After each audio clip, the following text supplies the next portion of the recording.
गिरीश, तालमी सुरू होण्यापूर्वी तुझी काय पूर्वतयारी असते? बेसिक म्हणजे नेपथ्यकाराशी जरी मी नंतर बोलणार असलो सेटविषयी आणि प्रकाश योजना जरी नंतर करणार असलो तरी स्क्रिप्ट माझं जे 3-4-5 वेळा वाचून झाल्यानंतर टेंटेटिव्ह काय स्वरूपाचा सेट मी बघतो आहे आणि काय पद्धतीमध्ये मी ब्लॉकिंग करणार आहे याचं मी एक रफ वर्किंग करतो. मी एक्झॅक्ट वर्किंग करत नाही, कारण ते ॲक्च्युली वाचायला गेल्यानंतर चेंज होतं आणि खऱ्या अर्थाने सापडतं. पण काहीच डोळ्यासमोर नसेल आणि वाचायला गेलो किंवा म्हणजे ऑब्व्हियसली रिडिंग ही तालीम सुरू झाल्यानंतरची पहिली स्टेप असते. मला वाटतं सगळ्याच दिग्दर्शकांची ती असते त्याप्रमाणे. तर ती करताना रिडिंग नट करत असताना मला एक फील आणि सेन्स येण्याकरता मला माझ्या डोळ्यासमोर उभं करून बघण्यासाठी काहीतरी एक स्पेसमध्ये व्हिज्युअलाइज करता यावं म्हणून मी एक रफ एक किंवा 1-2 व्हेरिएशन सेट्सची व्हिज्युअलाइज करून ठेवणं हे काम करतो.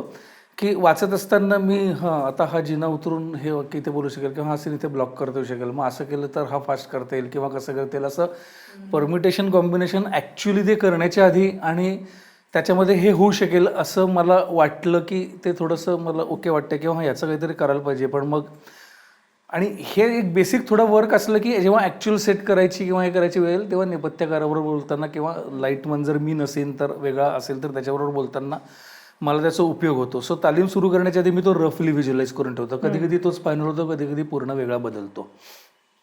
दुसरी गोष्ट, कास्टिंग जर झालेलं असेल म्हणजे पूर्ण कास्टिंग जर झालेलं असेल, कधी कधी असं असतं काही प्रमुख भूमिका करणारे दोघं ठरलेत आणि उरलेलं प्रोसेसमध्ये आपण बोलू 1 सीन करता 2 सीन करता त्याच्याकरता ऑडिशन घेऊ किंवा मग त्याच्याकरता कोणीतरी नवीन आपल्याला हवं आहे, कारण छोटा रोल आहे तर त्याच्याकरता खूप म्हणजे रेग्युलर फेमस किंवा वेल नोन मिळणार नाही, तर कोणीतरी अपकमिंग किंवा नवीन ॲक्टर किंवा ॲक्ट्रेस आपल्याला पाहिजे. ते रोल जर सोडून दिले तेही जर झालेले असतील तर चांगलं, पण ते झालेले नसतील तर प्रमुख काम करणारे जे नट आहेत किंवा काय त्यांचं आत्तापर्यंत केलेलं काम किंवा त्यांना डोळ्यासमोर लक्षात ठेवून ते जे कास्टिंग केलेलं आहे ते कसं वाटतंय वाचून बघताना हे एक रिकन्फर्म करतो, जे कास्टिंग करताना जरी केलेलं असलं तरी, किंवा थोडंसं मग व्हिज्युअलाइज तो किंवा ती कसं करेल हे बघतो. याचा अर्थ त्याने किंवा तिने तसंच फायनली करायला पाहिजे असं मला डोळ्यासमोर अपेक्षित नसतं. बेसिकली फिजिबिलिटी चेक असं आपण त्याला म्हणूया, की हे मी आता एक बसवायला घेतलं, हे करायचं ठरवलं आहे, पण साधारण जो एक सेट मला डोळ्यासमोर दिसतोय त्याच्यावरती साधारण जे लाईट मला व्हिज्युअलाइज होते त्याच्यामध्ये साधारण या कास्टिंगमध्ये हे अशा पद्धतीने बसवलं तर कसं दिसतंय मला ते नाटक, हे थोडंसं. आणि मी म्हणाल त्याप्रमाणे हे खूप अगदी हार्ड अँड फास्ट अँड डिटेलमध्ये जाऊन नाही, याच्यातलं सगळं पण चेंज होऊ शकतं. पण एक टू बिगिन विथ काहीतरी मला व्हिजन फ्रेम पाहिजे, स्टार्टिंगची हाताशी लागते तसं मी तसं करतो. जर जास्त सीनचं नाटक असेल म्हणजे 2 अंकी नाटक, पहिल्या अंकात 5-6 सीन, दुसऱ्या अंकात 5-6 सीन, तर मी सीन वाईज विचार करतो. जर मोठं म्हणजे 1 अंक 1 सीन 1 अंक 1 सीन असं जर नाटक असेल, जसं फायनल ड्राफ्ट दीर्घांक आधी जो होता जो नॉनस्टॉप होता आणि त्याला इंटरव्हल नव्हतं, तर असा मोठा कंटेंट असलेलं जसं किंवा 1 जूनचा वाऱ्याशी जे रिअल टाईमला होतं, म्हणजे ते देशमुखच्या केबिनमध्ये घड्याळे आणि तो माणूस 2 तास बोलतो तेव्हा केबिनमध्ये 2 तास झालेले असतात. म्हणजे इंटरव्हलनंतर आम्ही इंटरव्हलची 15 मिनटं ते घड्याळ पुन्हा मागे करून ठेवायचो आणि मग 7:15चे 8 वाजवून ठेवायचो आणि 8 वाजता 7 ते 8 आणि 8 ते 9 असं ते पुढे सुरू व्हायचं. त्याच्यामध्ये एकही ब्लॅकआउट नव्हता. आणि त्याच्यामध्ये तर ब्लॅकआउट आणि सीन चेंज जेव्हा होत असतील 5-6 सीन, तेव्हा त्याला एक नॅचरल डिमार्केशन असतं, छोट्या तुकड्यांमध्ये त्याचा विचार नॅचरलीच करता येतो, कारण ते तुकडे लेखनामध्येच पडलेले असतात. त्यामुळे प्रत्येक सीनचा स्वतंत्र विचार करता येतो की पहिला सीन, आणि युजली त्याचं डिझायर्ड आउटपुट जो आहे तो मी लिहून वगैरे ठेवतो अशातला भाग नाही. कधी कधी लिहून ठेवतो, पण तो डोक्यात म्हणजे त्याचा फावल्या वेळामध्ये बसून नाटकाविषयी विचार करत असताना असा तो आणून ठेवतो की लेखकाशी झालेल्या चर्चेतनं त्याला काय म्हणायचं हे मला कळलेलं आहे आणि आता फायनली आम्ही एका पेजवर आहोत, हे सगळं आधी घडलेलं आहे असं गृहीत धरून आता बसवायला सुरुवात करणारे म्हटल्यानंतर त्याचा तो ग्राफ कसा असणार आहे, पहिल्या सीनकडनं आपल्या काय अपेक्षा आहेत, त्याच्याबद्दल लोकांनी काय घ्यायला पाहिजे, त्याचा ड्रॅमॅटिक इफेक्ट कुठपर्यंत व्हायला पाहिजे आणि त्याच्याकरता आपण कुठे आहोत. तर हा एक रफ विचार म्हणजे फायनल आउटपुट मी काय व्हिज्युअलाइज करतोय ते मी स्वतः ॲक्च्युली थोडं व्हिज्युअलाइज करून ठेवतो किंवा ते बघतो की हे असं पाहिजे असं पाहिजे. जे मी पुन्हा पुन्हा म्हणतो त्या पद्धतीने प्रोसेसमध्ये ते चेंज होऊ शकतं, विच इज ओके. पण सुरुवात करताना एक काहीतरी डोळ्यासमोर लागतं. तू मगाशी म्हणत होतास तसं की सलग मोठा जेव्हा सीन असतो तेव्हा मग त्याचे काही त्याचे लॉजिकल तुकडे मग मी त्याचे टर्निंग पॉईंट म्हणजे हा ॲक्च्युली आमच्या स्क्रीन प्लेतला टेक्निकल शब्द आहे, टेलिव्हिजन किंवा रादर स्पेसिफिक फिल्ममधला आहे. कारण फिल्ममध्ये खूप जास्त नंबर ऑफ सीन्स असतात. म्हणजे एखाद्या चांगल्या फिल्ममध्ये 110-120 सीन्स असतात 2 तासाचे, असं जर आपण म्हटलं तर कारण त्याच्यामध्ये आपण डायरेक्ट कट करून इकडून तिकडे जाऊ शकतो, जे आपण स्टेजवरती करू शकत नाही. पण त्या सीनचा ग्राफ, अर्थात हे मी थिएटर केलं तेव्हा मला हे माहीत नव्हतं. हे मी स्क्रीन रायटिंग आणि स्क्रिप्ट रायटिंग हे सगळं शिकवायला लागल्यानंतर अभ्यास केला तेव्हा माझ्या लक्षात आलं की आपण नाटक बसवताना ते जे करायचं होतं ते म्हणजे हे आहे. तेव्हा आपल्याला त्याचा फक्त शब्द आणि टर्मिनॉलॉजी माहीत नव्हती. सो स्क्रीन प्लेच्या टर्मिनॉलॉजीमध्ये ज्याला टर्निंग पॉईंट किंवा प्लॉट पॉईंट म्हणतात, की तो असा बिंदू असतो कथेमधला की तिथे त्या बिंदूपर्यंत येणारी जी पात्रं असतात तो बिंदू म्हणजे ती घटना, तो क्षण, तो डायलॉग किंवा प्रसंगांमधला तो क्षण की ज्याच्यानंतर ॲटलिस्ट एका पात्राच्या इमोशनल, इंटेलेक्च्युअल किंवा फिजिकल कंडिशनमध्ये बराच जास्त ड्रास्टिक फरक पडतो. ह्या घटनेनंतर ती त्याच्या प्रेमात पडते. म्हणजे ते कसं असतं की त्याच्या आधीच्या 8-10 वाक्यांपासून तिला तो आवडतोय असं प्रेक्षकांना कळतंय आणि सगळ्यांना असं वाटतंय. पण तो एक क्षण असतो की त्या क्षणाच्या आधी तो आवडतोय असं असतं आणि त्या क्षणानंतर ती त्याच्या प्रेमात पडली असं असतं. तर ती जी मुवमेंट आहे, ती मुवमेंट कुठली आहे, ती ॲक्शनमध्ये आहे, ती डायलॉगमध्ये आहे का कशामध्ये आहे, तशा ज्या मुवमेंट्स असतात. म्हणजे तो ड्रॅमॅटिकली हाय पॉईंट असायलाच लागतो असं नाही. म्हणजे मला वाटतं मी काय म्हणतोय ते की की तो दरवेळेला सीनचा क्लायमॅक्स किंवा उत्कर्ष बिंदू असायला पाहिजे असं नाही. टर्निंग पॉईंट हा असा पॉईंट असतो की तिथून पात्रांची जर्नी टर्न होते किंवा त्यांची इमोशनल जर्नी, सायकोलॉजिकल जर्नी किंवा फिजिकल, म्हणजे तो धाडकन दार पटून निघून जातो, म्हणतो या घरात मी पुन्हा पाऊल टाकणार नाही आहे. So that is okay, that is physical demarcation. तर ह्या तिन्हीपैकी तर ते त्या संहितेमधले जे पॉईंट असतात, तर दरवेळेला कधी म्हणजे आता फायनल ड्राफ्टसारख्या चर्चा नाटकामध्ये एवढं ड्रॅमॅटिक काही घडत नाही. कोणी कोणाच्या थोबाडीत मारली, कोणी डसडसं रडलं किंवा असं काहीतरी ते तसं. पण त्या इंटेलेक्च्युअल चर्चेमध्ये किंवा त्या सगळ्या ह्याच्यामध्ये की ह्याला स्वतःचा कॉन्फिडन्स जातो, तिला असं वाटतं त्याला, म्हणजे त्याला ड्रॅमॅटिकली हायलाईट असलं की त्या पॉईंटनंतर तिचा सरांवरचा विश्वास उडतो. ह्या पॉईंटनंतर त्याला असं वाटतं की अत्यंत फालतू विद्यार्थिनी नसून ॲक्च्युली बरोबर गावंढ दिसत असली तरी ती हुशार आहे. या पॉईंटनंतर त्याच्या असं लक्षात. सो त्या पॉईंटपर्यंतचं मार्किंग करतो मग सलग मोठा सीन असेल तर. आणि ते सिंगल पॉईंट त्या मुवमेंट व्यतिरिक्त अचीव करण्याचा प्रयत्न करायचा आणि त्याच्या आधीचं आणि त्याच्या नंतरचं हे बायफर्गेट करून तो जो मधला आहे तो जाणीवपूर्वक लावायचा. म्हणजे कसं आहे की तो बेसिकली शास्त्रीय संगीतामध्ये खूप इकडून तिकडून घोळत असलो तरी तो सा कधी लागतो त्याची आपण वाट बघतो. तो जेव्हा लागतो तिथून पुढची जी बैठकीची मांडणी असते ती चेंज होते. म्हणजे तो लागण्याच्या आधीची मांडणी आणि तो लागल्यानंतरची मांडणी जरी तेच सूर म्हटले तरी त्याच्यात जसा एक ड्रास्टिक फरक पडतो तसा तो पॉईंट असतो प्रत्येक स्क्रिप्टमधला. म्हणजे असे पॉईंट्स असतात प्रत्येक स्क्रिप्टमधले की त्याच्यानंतर there is no turning back of the momentum and process and psychology of the character. So that is the turning point की त्या पॉईंटनंतर जेव्हा हे पुढे जातं तेव्हा त्याच्या आधीच्या झोनमधल्या काही गोष्टी आता तिथे व्हॅलिड नसतात. मग अजून एक टर्निंग पॉईंट येऊन ते पुन्हा मागे जातात असा चेंज असू शकतो की मग त्यांचं ब्रेकअपच होतं आणि मग ते पुन्हा आधीच्या घरामध्ये. पण ते पुन्हा आधीच्या घरामध्ये झाले तरी प्रेम होऊन ब्रेकअप होऊन आता ते दोघांना परिचित झाले. It is not same thing, it is steel different thing. तर ते एक जाणीवपूर्वक थोडेसे व्हिज्युअलाइज केले तर बेसिकली सलग हे करताना. अदरवाईज काय होतं, चांगल्या लेखकाच्या स्क्रिप्टमध्ये खूप पंचेसची वाक्य असतात, खूप विटी डायलॉग्स असतात, काही मुवमेंट्स असतात, ॲक्टर काही जागा खूप चांगल्या घेतात, ज्या वर्क होत्यात असं वाटतात तर त्या वर्क होऊ द्याव्या. पण त्याच्यामध्ये बेसिकली हे प्लॉट पॉईंट किंवा टर्निंग पॉईंट जर इफेक्टिव्हली आले नाही तर सगळा सीन चांगला झाला असं व्हर्च्युअली वाटतं पण त्याचं डिझायर्ड इफेक्ट येऊ शकत नाही. कारण त्याचे टर्निंग पॉईंट किंवा प्लॉट पॉईंट म्हणजे जे इम्फोसिस पॉईंट आहेत ते प्रॉपरली आलेले नसतात. आणि ते दिग्दर्शकांनी ठरवायला लागतात. नाही, ते स्क्रिप्टमध्येच असतात, ते जाणीवपूर्वक व्हिज्युअलाइज करायला लागतात. जाणीवपूर्वक व्हिज्युअलाइज. ते लेखकांनी त्याच्या नकळत लिहून ठेवलेले असतात किंवा जाणीवपूर्वक लिहिलेले असतात. कसं आहे, ही प्रोसेस नॅचरल आहे. म्हणजे बऱ्याच वेळेला गिफ्टेड रायटर असतात त्याला हे एवढं टेक्निकॅलिटी कळत नाही पण त्याच्या लिहिण्याच्या प्लॉटमध्ये ते असतात आपोआप.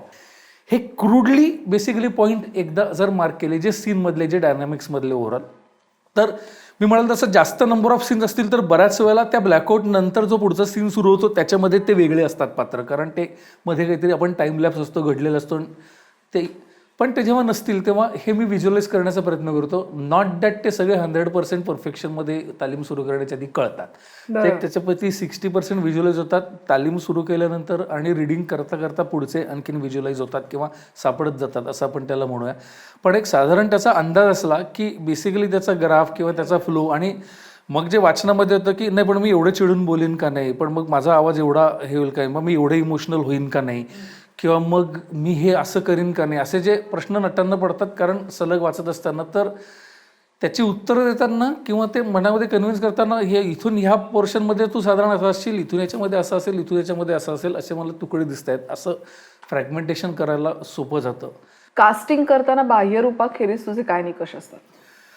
हां, ऑब्व्हियसली म्हणजे जे वर्णन लेखकाने केले तसं बाह्यरूप साधारण मॅच होईल हा हेतू असल्यामुळे तो आपण अवॉइड करतोय, जे योग्य आहे. 3 प्रकार आपण कास्टिंगचे बघूया. एक म्हणजे यांच्याबरोबर मी आधी काम केलं आहे आणि जे मला माहिती आहेत की जे हा रोल करू शकतील, त्यांना युजली फार काही निकष लावायची गरज नसते. दुसऱ्या प्रकारामध्ये ते नट माहितीचे असतात, त्यांनी केलेलं मी काही बघितलेलं असतं पण मी त्यांच्याबरोबर काम केलेलं नसतं, पण त्यांनी आधी काय जे करून ठेवलं त्याच्यातनं ते साधारण काय करू शकतील, कपॅसिटी साधारण माहिती असते, किंवा त्यांनी आधी हे केलं नाही आहे पण मला फील लेवलवरती असं वाटत असतं की ह्या नटाने या प्रकारची भूमिका कधी केली नाही आहे पण तो ही चांगली करू शकेल असं मला वाटतंय. म्हणजे फॉर एक्झाम्पल फॅमिली बिझनेस नावाची आम्ही एक एकांकिका बसवत होतो, ज्याच्यामध्ये जी प्रोफेशनल किलर असा एक फॅमिली बिझनेस असलेल्या कुटुंबाची ती गोष्ट आहे. तर त्याच्यामधला बाप आता म्हातार होत चाललेला आहे आणि त्याला मूलबाळ नाही, आणि मग तर एका विशिष्ट पोस्ट बॉक्समध्ये त्याच्या सुपाऱ्या येतात आणि तो पैसे घेऊन खून करतो, आणि त्यांनी प्रचंड संपत्ती जमा केली आणि त्याला आता फ्रस्ट्रेशन येते की मी आता करू काय. तो सगळा सिरियस आणि प्रोफेशनल किलर आहे. ते राजेश देशमुख ती बापाची भूमिका करायचं आणि मुलाच्या भूमिकेकरता कोणाला घ्यावं असं माझं संशोधन चालू होतं. सो खूप विचार करता मी म्हटलं की जो विनोदी नट आहे पण सिरियस काम त्यांनी केलं नाही, पण त्यांनी सिरियस मनापासून करण्याचा प्रयत्न केला तरी त्याच्या बोलण्यामुळे हसू येईल असं कोणीतरी. मग मी आनंद निंगळेला त्या रोलसाठी पहिल्यांदा कास्ट केलं. सो माकडाचे चॅम्पियन आनंद निंगळेचं माझं पहिलं कास्टिंग होतं त्या एका फॅमिली बिझनेस होतं, आणि त्याला तो म्हटलं की काय करायचं होतं. पहिल्यांदा घेतल्यानंतर त्याने त्याच्या विनोदी पद्धती रोल केलं. म्हटलं विनोद करू नको. मग तो म्हटलं मग तू मला कशाला घेतलंयस.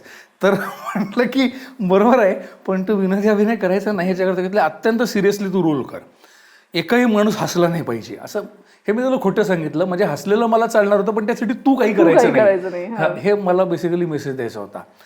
सो त्यांनी अत्यंत भयंकर प्रामाणिक आणि सिरियसली रोल केला, आणि तो रादर त्यांनी एवढा सिरियसली केला की काही ठिकाणी लाफ्टर येतील असं मला वाटलं, तिथे पण ते आले नाहीत आणि ते भयंकर खूप इमोशनल झालं.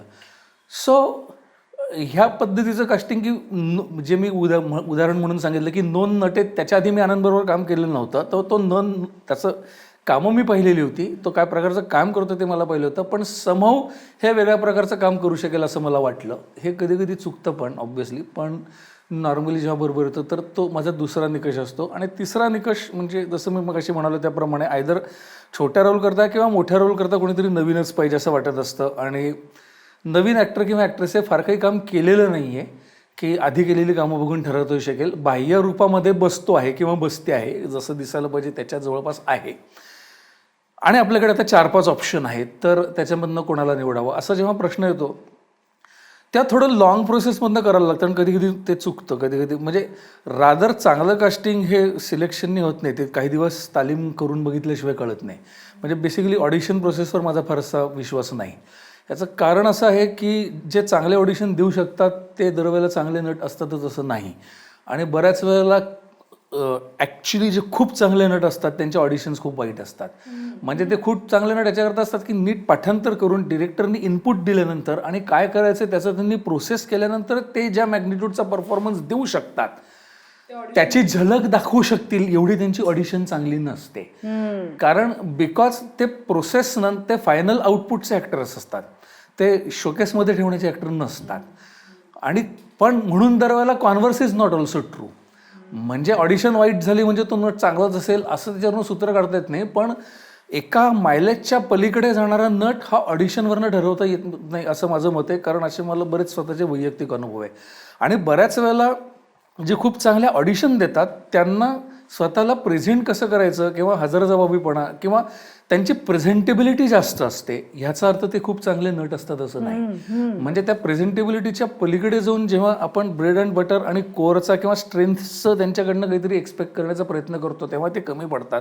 आणि असं वाटतं की ऑडिशन तर एवढी चांगली दिली होती आणि मग कळत कसं नाही आता हा सीन, किंवा मग ऑडिशनमध्ये तर एवढाच सुरू बोलत होता, आता 5 वेळा ब्लँक का होतोय, किंवा असे सगळे जे प्रश्न.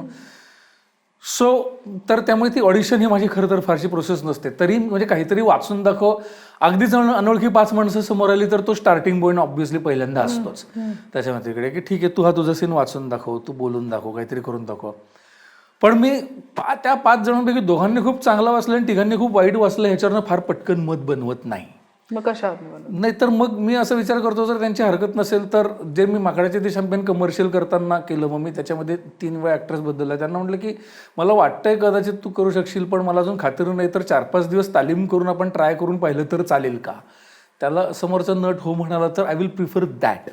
म्हणजे माझं शेवटी फायनली काय म्हणणे, स्वतःच्या बुद्धिमत्तेने तू असेल कसा वाचून देते हे काही फारसं महत्त्वाचं नाही आहे. ती नसेल तुला बुद्धी, त्याने काही फरक पडत नाही.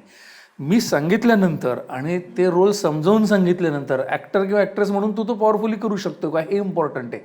त्या ॲक्टरला स्वतःलाच सुचायला पाहिजे हे काही एवढं अपेक्षित नाही. ते सुचत असेल तर चांगलं, तो उत्तमच नट आहे. पण सुचत नसेल तर फायनली प्रेक्षकांच्या दृष्टीने काही फरक नाही त्याच्यामध्ये. Output is important. तो काय प्रोसेसने आलाय, that process is not important. So ठीक आहे, तुला कळत नाही समजा स्वतःला की ते कसं म्हणायला पाहिजे, पण मी 15 गोष्टी सांगितल्या, त्या रोलविषयी बोललो, 2-3 वाक्य म्हणून दाखवली, त्याच्यावरती स्वतःचा विचार केला आणि फायनल आउटपुट जर चांगला देता येणार असेल तर which is okay for me. आणि ते तालीम करूनच कळू शकतं की रादर सूचना कसा ग्रहण करतो नट, बदल कसे करतात. 1 मिनिट असं न करता समजा ह्या ॲटिट्यूडने म्हणून बघितलं तर त्याच्याकडे किती व्हरायटी आहे. म्हणजे ज्याला ॲक्ट्रेस मसल स्ट्रेंथ असं मी म्हणतो, की म्हणजे किती वेगवेगळ्या पद्धतीने किती पटकन आधीचं सगळं कन्व्हिक्शन चेंज करून खूप वेगळ्या अप्रोचने करता येतं. कारण ते बरेचसे ॲक्टर असतात, मी असं म्हणाल त्याप्रमाणे, की जणू काही ते खरी व्यक्ती आहे असा त्याचा विचार करायला लागतात. कधी कधी हे मेथड ॲक्टिंग किंवा कधी कधी प्रोसेस फायद्याची असते, कधी कधी ती भयंकर तोट्याची असते. कारण त्याच्यामध्ये एवढा ॲक्टर स्वतःच्या रोलमधल्या बारीक बारीक डिटेलमध्ये इन्व्हॉल्व्ह झाला आणि अचानक बसवताना प्रथम पुरुषीसारखं जसं मी 5 वेळा पूर्ण ॲटिट्यूड चेंज केले, तर आदल्या दिवशीच्या तालमीपर्यंत तू एक अत्यंत दुःखी स्त्री आहेस. आणि आज मी सांगितलं 1 मिनिट तू दुःखी वगैरे नाही आहे, खरं म्हणजे तू आनंदी स्त्री आहेस. तर तिथून पुढे तो सीन सुरू करायचा. हे सगळ्या नटांना जमू शकत नाही, पण असं कसं मी तर तोंड हो ते असं होतं, पण हे आपण वेगळ्या लाईनने आता विचार करून बघतोय, ह्या पद्धतीने कसं वर्क होतं ते करण्याचा प्रयत्न. तर मग ते म्हणाले की नाही, पण आता तिचा नवरा मेलेला आहे, ती आनंदी कशी असेल आणि आता तिचे सगळे पैसे पण बुडालेले आहेत. म्हटलं की हो ते सगळं त्या गोष्टी तशाच आहेत त्याच्यामध्ये, पण हे सगळं झालं तरी ती असं एक आनंदाने वावरते, कारण ती पॉझिटिव्हली जगण्याचा प्रयत्न करते, असं प्ले करायचं आहे. पण खरं तर ती मनातनं खूप दुःखी आहे, प्रेक्षकांना नंतर कळेल आणि तो पॅथॉस असेल, असा एक अप्रोच आपण ट्राय करतोय. इन्स्टेड ऑफ तू पहिल्या सीनमध्ये येऊन तोंड पाडून बसलीस आणि दुःखामध्ये बसलीस, ते कदाचित इंटरेस्टिंग वाटत नाही आहेस. तो हा बदल कोण ॲक्टर करू शकतो हे ऑडिशनवरनं कळू शकत नाही, किंवा ही कोणाची स्ट्रेंथ आहे. सो कास्टिंग ही खरं तर खूप ट्रिकी प्रोसेस आहे आणि मला माहीत नाही की सगळ्यांना ती किती चांगली जमते किंवा काय, पण असं अननोन नटांबरोबर काम करताना unless you try it out, ते काम जोपर्यंत करून बघत नाही तोपर्यंत बायोडेटावरनं त्याच्या रूपावरनं किंवा एक तासभर त्याच्याशी गप्पा मारून किंवा त्यांनी 2 वाचलेल्या पॅसेजवरनं ते कळू शकत नाही. ती जास्त कॉम्प्लेक्स प्रोसेस आहे. सो काही जण त्याला तयार होतात, तर त्याच्याबरोबर काम केल्यानंतर माझ्या लक्षात आलं नाही, आपण बरंच काम बघून बघितलं पण मला वाटत नाही की वर्कआउट होईल. मग मी चेंज केलं. असं मी माकडाच्या ते शॅम्पेनचं जे 3रं कमर्शियल व्हर्जन बसवत होतं त्याच्यावेळेला मी ॲक्च्युली 2 ॲक्ट्रेसबरोबर एक आठवडा काम करून नको म्हणून 3री बरोबर केलं. कारण मला त्या पहिल्याच दिवशी नको असं पण वाटत नव्हतं आणि ते करू शकतील का नाही हे वाटत नव्हतं. सो मला वाटतं की ते फ्रँकली एक्सप्लोअर करून शोधून बघणं हे कधी कधी सोपं जातं.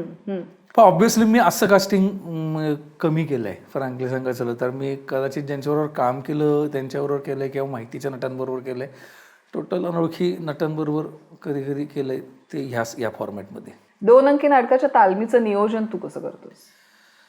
हां, एक्सपेरिमेंटल नाटक असेल तर बऱ्याच वेळेला नट डेडिकेटेड, खूप ठिकाणी बुक नसलेले किंवा स्पेसिफिक वेळ काढलेले असतात. पण म्हणजे आता केस टू केस बदल होतो. म्हणजे खूप नवीन माणसांबरोबर काम करत असेल तर सगळ्यांनी बऱ्यापैकी वेळ काढलेला असतो, त्याचं खूप नियोजन असं करायला लागत नाही. पण कधी कधी तसं नसतं. म्हणजे जुने मित्र असतात जे चांगले नट असतात, त्यांना घेऊन नाटक करायचं असतं, पण ते कमर्शियली बिझी असतात.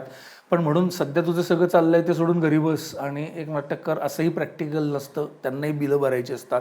मग त्यामुळे ह्या सगळ्याची जी एक एकत्र अंबड बांधून पण काहीतरी वेगळं पण करायचं असतं.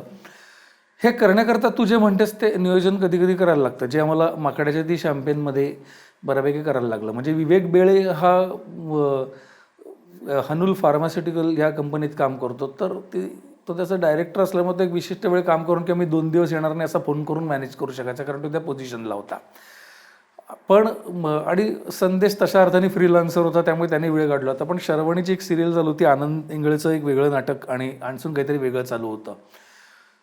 सो आम्ही काही दिवस तालीम करून म्हणजे असं कॅलेंडर घेऊन बसायचं आणि मग ओके 1 तारीख सगळ्यांना जमते का, मग मला तिघांना जमते, ह्याला जमत नाही, मग हा नसलेला आणि हा यांचा सीन त्या दिवशी करता येईल. मग ही तारीख कोणाला जमते, नाही कोणालाच जमत नाही, मग त्याच्यावरती फुली, मग 3 दिवस तालीम नाही, मग चौथ्या दिवशी या दोघांना जमते, मग या दोघांचा एकच सीन आहे तो करता येईल. अशा पद्धतीने एक 7-8 दिवस तालीम करून बघण्याचा प्रयत्न केला. मग माझ्या लक्षात आलं की ते वर्क होत नाही. का पहिली गोष्ट मला रॅन्डम सिक्वेन्सने सीन बसवायला आवडत नाही, त्याचा डिझायर्ड इफेक्ट मिळत नाही. कारण म्हणजे रादर शूटिंग पण मला करायला आवडत नाही लोकेशन वाईज. म्हणजे मी शक्यतो एका लोकेशनवर 8 दिवसाचं सीन असेल तर ते 4-4 दिवसाच्या 2 गॅपमध्ये मला करायला आवडतं. म्हणजे पूर्ण सगळं त्या लोकेशनवरचं काम 8 दिवसात न संपवता पहिले 4 दिवस, मग वेगळ्या जागेचं आधीच्या एपिसोडचं किंवा आधीच्या भागाचं शूटिंग आणि मग शेवटचा 4 दिवसाचं 2 ब्रेकमध्ये. कारण नट कितीही हुशार असला आणि सगळं कागदावरती पांढरं लिहिलेलं असलं तरी नटाची इमोशनल मेमरी असा एक मुद्दा असतो.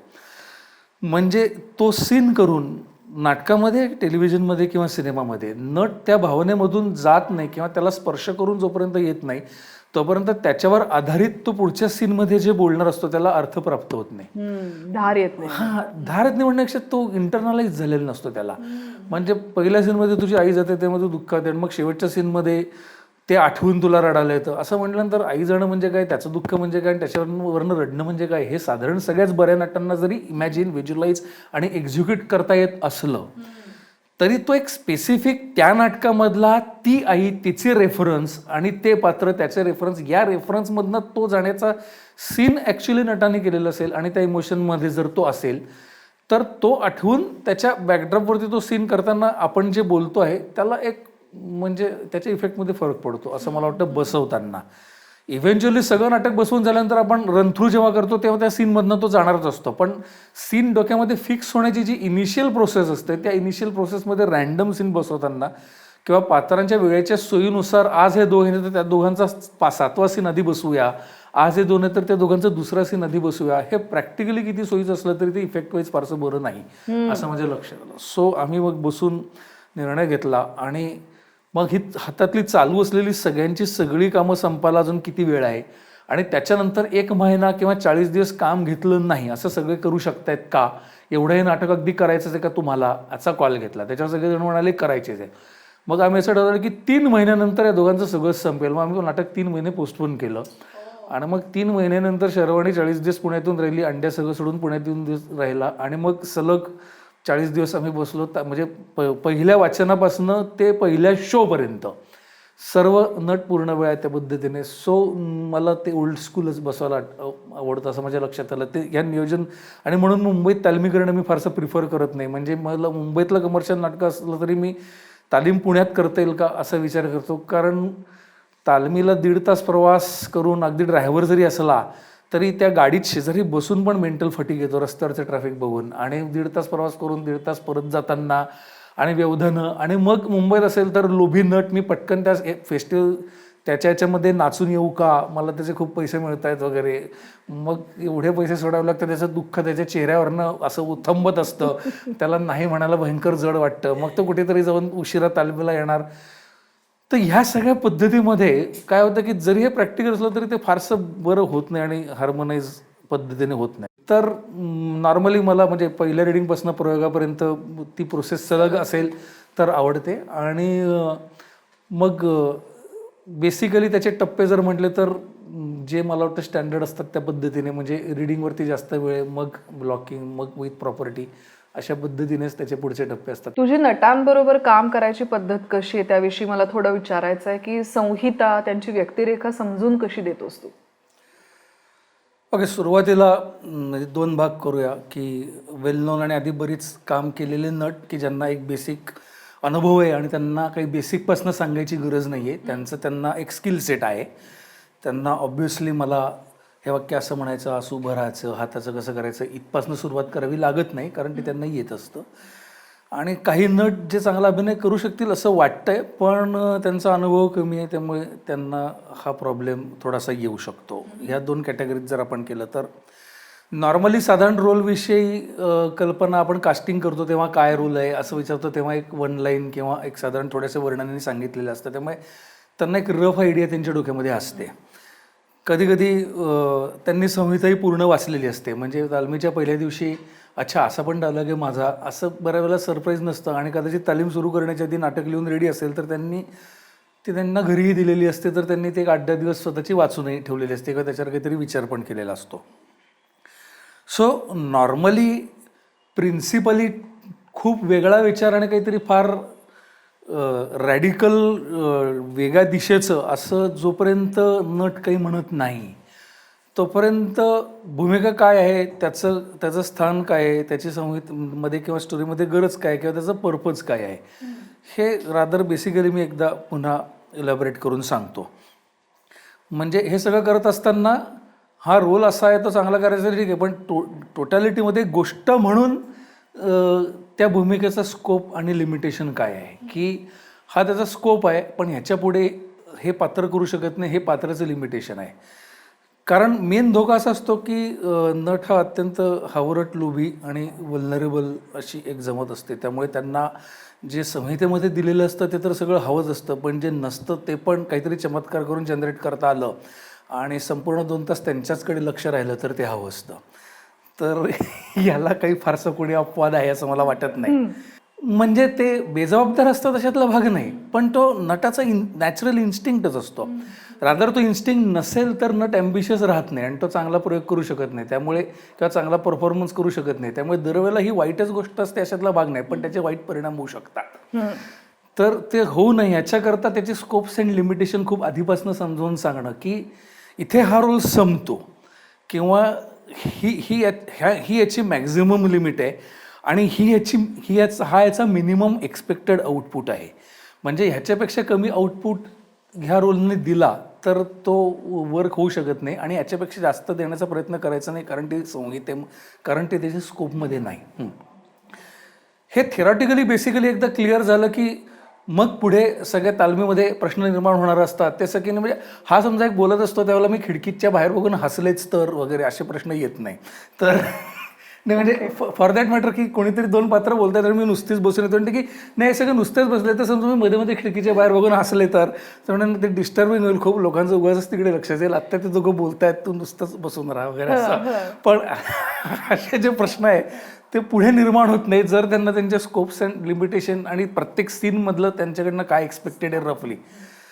ऑब्व्हियसली याचा अर्थ असा नाही की चौकट न मोडता किंवा यानं सगळं काहीतरी ॲडिशनल नटांनी दिलं आणि त्यांनी बेसिक समतोल ढळत नसेल तर ते ऑलवेज वेलकम असतं, पण ते एक माहिती असण्याची गरज असते. सो ते एक बेसिक त्याची कल्पना दिली असते की ह्याचा पहिली जी 1 मिनिट आहे त्याच्यामध्ये म्हणजे ते नटांना अत्यंत क्रूड भाषेमध्ये की हे पहिली 1.5 पानं आहेत, हा ह्याचा भाग आहे, त्याच्यामध्ये तू बॉल टाकायचा आहेस आणि तिथे त्याच्यामध्ये करणार आहे की तू म्हणजे मध्येच आता 2 बॉल मी मारणार आहे वगैरे असं लेखकाने लिहिलेलं पण नाही, तू तसं काही करायचं पण नाही आहे. त्याच्यानंतर समोर गेल्यानंतर हे तुमच्या दोघांचं हे मला इक्वल पाहिजे, याच्यानंतर गेल्यानंतर हा तुमच्या तिघांचा मिळून सीन आहे आणि तुम्ही तिघं इक्वल लेवलचे पाहिजे. सो परफॉर्मन्स वाईज तो जो ग्राफ असतो त्याच्यामध्ये एक रफ चर्चा होते, पण मी म्हणालो आधी मागच्या उत्तरात असं की हे परफेक्ट सायन्स नाही आहे, it can always change.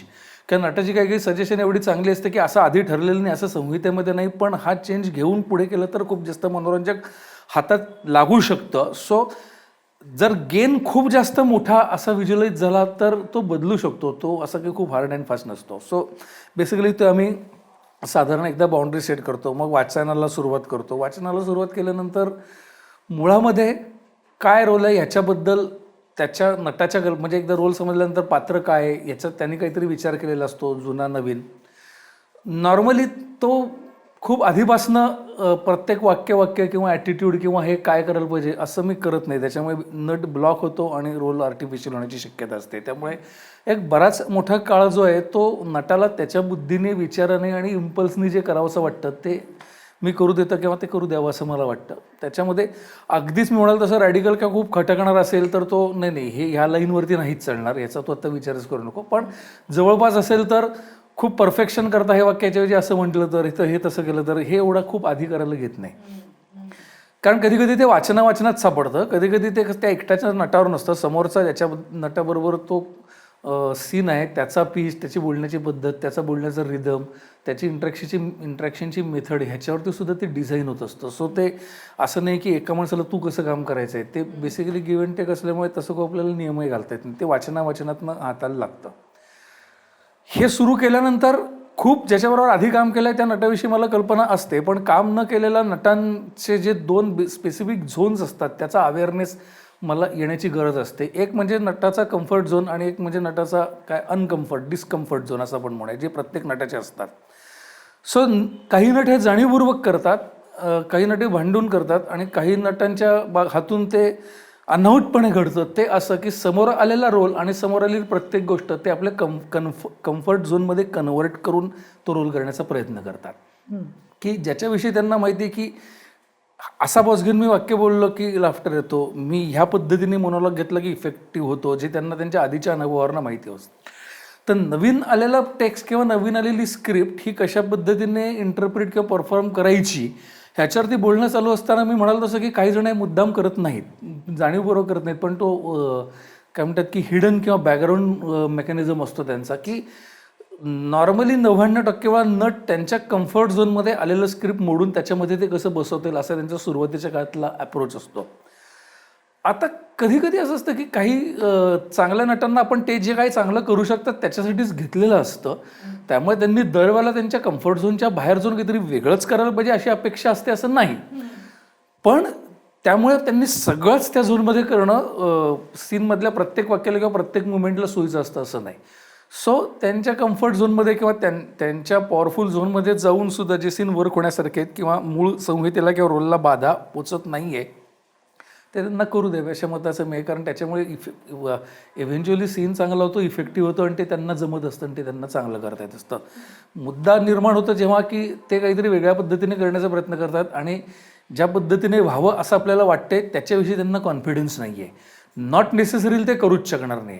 Confidence नसण्याच्या पॉईंटवरती 2 गोष्टी असतात, एक तर ते करूच शकणार नसतात किंवा त्यांनी ते करूनच पाहिलेलं नसल्यामुळे त्यांना वाटत असतं की आपण करू शकणार नाही. सो ऑब्व्हियसली पहिल्या याच्यामध्ये स्ट्रेस करून मागे लागून करण्याचा प्रयत्न केला तर त्यांना ते जमू शकतं. सो स्टील थोडा वेळ जातो पण आपल्याला हवा तो रिझल्ट याच्यामध्ये येतो. मग आता शेवटचा प्रश्न असं उभा राहतो की त्यांना त्याच्याविषयी कॉन्फिडन्स नाही, त्यांना ते जमत नाही आणि खूप प्रयत्न करून सुद्धा येत नाहीये. आता हा भाग जर कमी पर्सेंटमध्ये असेल तर तो सोडून देण्याशिवाय काही पर्याय नसतो असं मला वाटतं. कारण 100% परफेक्शनची अपेक्षा कुठल्याही प्रॉडक्टकडनं किंवा कुठल्याही गोष्टींमधनं त्याच्या फार मागे लागलं तर जे मेजॉरिटी आहे ते हातात न जाण्याची शक्यता असते. म्हणजे ते जे 5% येत नाही आहे त्याच्याच विषयी सतत बोलत राहिलं आणि नटाला डिस्कम्फर्ट करत राहिलो तर जे 95% त्याला येत आहे त्याचा कॉन्फिडन्स प्रयोगापर्यंत जाऊ शकतो. So it's not about perfection किंवा इट्स नॉट अबाउट मला काय, इट्स अबाउट ह्या सगळ्याच्या कॉम्बिनेशनमधून ऑप्टिमम आणि चांगला प्रयोग कसा होणार आहे. सो हा बेसिकली सायकोलॉजिकल प्रोसेस आहे आणि ही प्रत्येक पर्सन टू पर्सन बदलते आणि त्याला पर्सन समजून घ्यायला लागतो. म्हणजे ते कॅरेक्टर समजून घेणं महत्त्वाचं नसतं, तो माणूस समजून घेणं महत्त्वाचं असतं की 2 वेळा बोलून तो प्रयत्न करतोय पण त्याला जमत नाही पण तो खूप कॉन्शियस झालेला आहे असं जर लक्षात आलं तर ते आपण सोडून द्यायचं आणि 2 दिवस त्याच्याविषयी बोलायचं नाही हे महत्त्वाचं असतं. कारण मग ते आलं तर जो ऑब्व्हियसली कारण प्रोसेसमध्ये काय होतं जे सगळं बरोबर जमतंय त्याची तालीम आपण करतच नाही ना, हे छान उत्तम होतंय असं म्हणून आपण बाजूला ठेवतो. पण जे येत नाही काही जण असे असतं की ज्यांना फरक पडत नाही, त्यांना असतं नाही माझं 100% व्हायला पाहिजे, त्यांचा ॲटिट्यूड ॲग्रेसिव्ह असेल तर आपण करत राहू शकतो.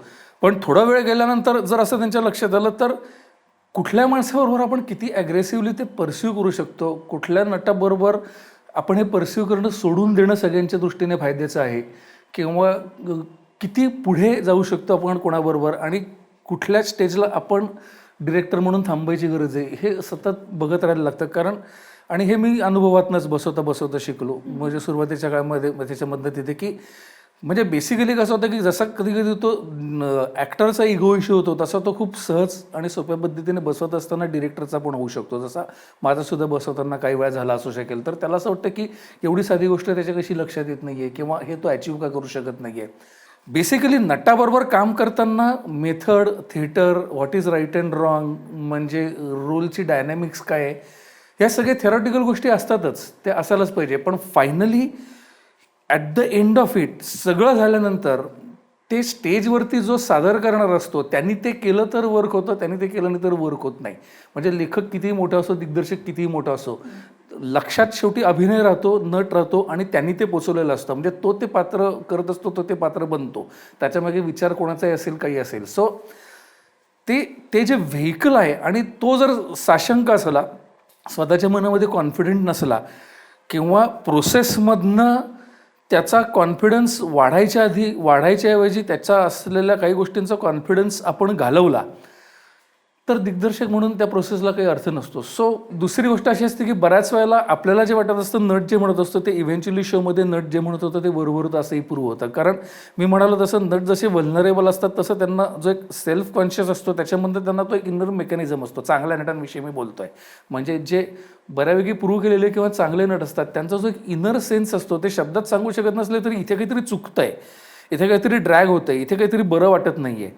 आता हे तो स्वतःच्या पॉईंट ऑफ व्ह्यूनी म्हणतोय, त्याचा रोल वाढावा म्हणून म्हणतोय का त्याला खरंच तसं वाटतंय हे बघण्याची गरज असते. कधी कधी 50% वेळा तो त्याच्या स्वतःच्या गोष्टीसाठी म्हणत नसतो, त्याला ते खरंच तसं फील होत असतं. आणि नटाचा जे परसेप्शन किंवा सीनचं सेन्स असतं की इथे मला काहीतरी अनकम्फर्टेबल वाटतंय किंवा एक दोनदा मुवमेंट देऊन जर नट म्हणाला की मला ही मुवमेंट केला कम्फर्टेबल वाटत नाही आहे तर मला बघताना ओके वाटतं तू असं का म्हणतोय. तर चौथ्यांदा तो म्हणला तर त्याला ते का अनकम्फर्टेबल वाटत असेल हे समजून घेण्याचा प्रयत्न करण्याची गरज असते. याचं कारण असं असतं की बेसिकली सगळ्यांना डिसिप्लिन असतात ना, त्यामुळे तुला कम्फर्टेबल वाटत नसलं तरी चालेल, बघताना मला ओके वाटते, तू ती मुवमेंट घे, त्याच्यात काही प्रॉब्लेम नाही आहे असं म्हटलं तर तो डिसिप्लिन म्हणून घेईल. पण मनामध्ये शंका ठेवून परफॉर्म करणारा नट हा कधीच चांगला परफॉर्मन्स करू शकत नाही. म्हणजे तो ते पुन्हा कधीच बोलून दाखवणार नाही तालमीचा 1 महिना. पण ती सगळी मुवमेंट घेत असताना की रादर तो अविश्वास पण दाखवणार नाही डिरेक्टरवरती. म्हणजे तो म्हणाल की ठीक आहे दिग्दर्शक मोठा आहे, त्याला कळतं, मी त्याच्यावर विश्वास ठेवलाय, तो म्हणतो तर मी घेतो असं म्हणून तो सरेंडर पण होईल. पण त्याला जर इंटरनलाइज झालं नसेल आणि त्याला जर ते पटलं नसेल तर मुळामध्ये आपण करतो आहे त्याच्याबद्दल पूर्ण बिलीफ आणि त्याच्याबद्दल पूर्ण आत्मविश्वास नटामध्ये असेल तरच तो चांगला परफॉर्मन्स करू शकतो. सो त्यामुळे प्रत्येक माणसाचा विचार करून आणि त्याचं म्हणजे काय म्हणतात की त्याला परसिव्ह करत, म्हणजे तालीम करत असताना कधी एक सीन करत असताना त्यांच्या डोळ्यांकडे बघत की त्यांना काय वाटतंय, म्हणजे तो कम्फर्टेबल वाटतंय का, हा I think he is enjoying it किंवा शी इज एन्जॉईंग इट किंवा हा मला साशंक वाटते का किंवा कसं काय वगैरे असं. कारण कधी त्यांना विचारलं काय ओके नाही, म्हणजे त्यांच्या उत्तरामध्ये त्यांना नसतं पण ते इंटरनलाइज असतं. आणि जर तो प्रॉब्लेम लक्षात आला तर सॉल्व्ह करण्याच्या दृष्टीने प्रश्नाचा जो उत्तरार्ध आहे तो की मे बी वेगवेगळे त्यांना बेसिकली प्रॉब्लेम काय हा लोकेट करणं अवघड असतं. म्हणजे बऱ्याच वेळेला नट जे म्हणतं की मला या वाक्याचं लॉजिक कळत नाही आहे, तर मग आपण त्याला त्याचं लॉजिक काय हे पटवून देण्याचा प्रयत्न केला याच्याकडनं, पण लॉजिक कळत नाही हा मेन प्रॉब्लेमच जर नसला तर. म्हणजे आयडेंटिफाईंग अ रिअल प्रॉब्लेम हा खरं महत्त्वाचा मुद्दा असतो. कारण बऱ्याच वेळेला शब्द वेगळे येतात, म्हणजे त्याचा प्रॉब्लेम वेगळा असतो जो त्याला ॲक्च्युअल शब्दात सांगता येत नसतो. त्यामुळे तो त्याचाच शोधतो की मला वाटतं मी अख्खा सीन बसून आहे त्यामुळे मी अनकम्फर्टेबल होते, तर मी असं उठून थोडा चाललो तर मग मला वाटतं चांगलं येईल. मग डायरेक्टर म्हणतो पण लॉजिकल वाटत नाही, तू आता एवढी टेन्स सिच्युएशन आहे, तू उठून फेऱ्या कशाला मारशील घरामध्ये, तू बसणंच मला योग्य वाटतंय. तो म्हणतो नाही पण मला असं अवघडल्यासारखं वाटतंय. तर आता हे 4 डायलॉगला उठून फेऱ्या मारायच्या का नाही ह्याच्यावरती एका पॉईंट नंतर वाद घालण्यात पॉईंट नसतो.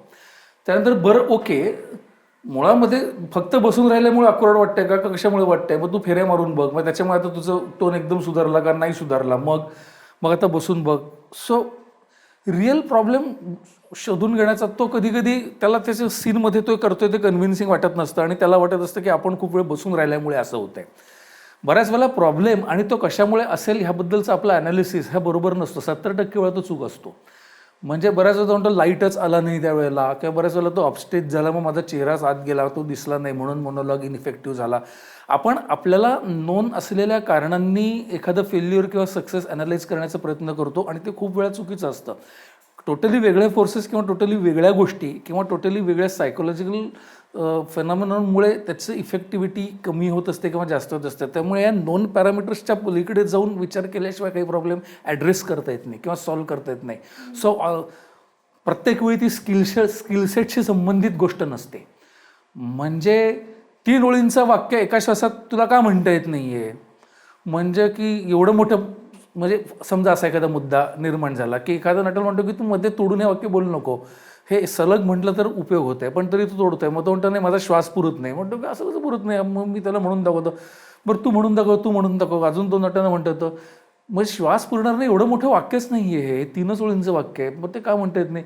पण मध्ये तोडलं तर काय नाही, पण नको आहे तोडायला, ते एक म्हटलं तर इफेक्ट आहे, तू प्रयत्न कर. मग 3-4 वेळा प्रयत्न करून जमत नाही आहे. सो आता जर त्याला ओके तू आता ओम म्हण, आता एक श्वास मोठा घे, आणि ह्या झोनमध्ये आपण जायला लागलो, हे वर्क नाही होऊ शकत. म्हणजे theatre game and exercises and सगळं म्हणजे त्या पद्धतीने, म्हणजे ते त्याला लिमिटेड आउटपुट किंवा ॲप्लिकेशन्स आहे, हे त्याला जमत नाही. याचा अर्थ त्याचा श्वास कमी असा नसू शकतो, त्याला वाक्याचा अर्थ कळला नाही तसं नसू शकतो. मग काय असू शकतो, तर तो प्रत्येकाचं वेगवेगळा असू शकतो. So you need to address that to achieve that effect. Very intelligent point actually, unique आणि